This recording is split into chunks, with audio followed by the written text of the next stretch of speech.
चैत्र श्रीमानयामास पुण्य पुष्पित कानन यौवराज्याय रामस्य सर्वमे पापे कल्पितम। चैत्र का महीना बहुत अच्छा है। हे गुरुदेव, आपकी आज्ञा हो तो इस चैत्र मास में राम को राजा इस काल में बना दिया जाए, इस मुहूर्त में, या क्या आप मुहूर्त निकाल दो। जो पांचई मत ला गई निका, ये पांच कौन कौन? वेद मत, शास्त्र मत,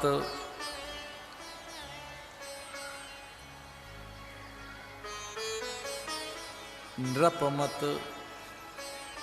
लोक मत। तो वैदज्ञ, जो वेदज्ञ ब्राह्मण थे, उनसे पूछा ठीक है ना, वेद मत हो गया। शास्त्रज्ञों ने कहा ठीक है। जो जनपदों के अधिकारी गण थे, उच्चस्थ पदस्थ शिखरस्थ शीर्षस्थ, जो सचिव अथवा तो अमात्य और छत्र जनपदों के जो बड़े उच्चस्थ अधिकारी थे, अतिरथी महारथी सेनापति, उन्होंने भी अपनी सम्मति दे दी। एक पांचवा मत और है, वह परिवार का मत, लोक मत के साथ साथ वेद मत हो गया, शास्त्र हो गया, राजाओं के मत हो गए, लोक मत हो गया, पूरा लोक कहता है कि हमें राम चाहिए। एक पांचवा मत और है, वो परिवार है। ये समाचार सुनते ही कई तो रोक नहीं पाई अपने आप को।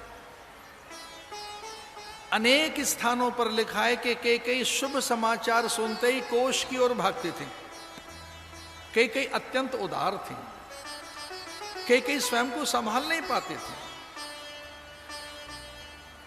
भागती थी कोष की ओर।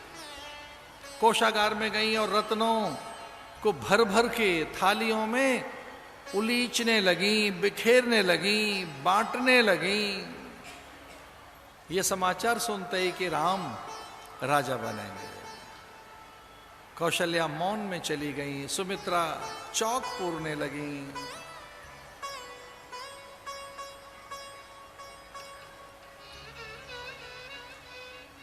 अवध में आनंद है, राम राजा बनाए जाएंगे। देवगण बड़े भयभीत है। देवताओं ने आपात मंत्रणा की कि इस कार्य में विघ्न डाला जाए, राम राजा न बने। विघ्न कौन डाल सकता है, बाधा कौन खड़ी करेगा? कौशल्या में तो विपरीत विचार दिया ही नहीं जा सकता, राजा के मत को भी बदला नहीं जा सकता। गुरुदेव वशिष्ठ की जिह्वा पर बैठेंगे तो मति भ्रष्ट हो जाएंगे। कौन जाए? शारदा को मां सरस्वती को ही बुलाया गया। मां सरस्वती के चरणों में गिर पड़े सब देवता, ये कहकर कि मां हमारी सहायता कीजिए आप। हे शारदा, सहायक बनो, जाओ विचार बदल दो। किसका विचार बदलें? गुरुदेव वशिष्ठ का मैं नहीं बदल सकती, राजा का नहीं, आचार्यों का नहीं, केकई का ना, केकई का भी विचार नहीं बदला जा सकता। तो किसका? मंथरा का। ज्ञातिदासे यतो जाता केकैया तु सहोषता। केकई का ना, केकई की दासी का। मंथरा तु वचा श्रुत्वा केकैया मधुराक्षरम केकई तब्रीत कुब्जाम कच्चित क्षेमम न मंथरे अनिष्टे शुभाकारे सौभाग्ये विकसस्तरे चलम ही सौभाग्यम नद्वा श्रोत एवोषणगे।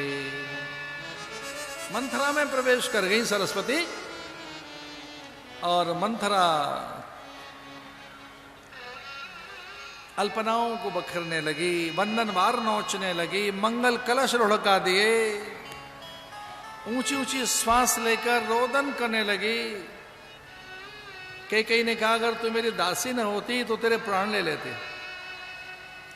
तू अमंगल कर रही है, अनिष्ट कर रही है। और कई ने कृपाण निकाल ही ली थी, जो एक अस्त्र छुपा के रखती थी रानियां, जो आत्मरक्षा के लिए अस्त्र होता था रानियों के पास, कभी वो कभी प्रयोग में नहीं आया था।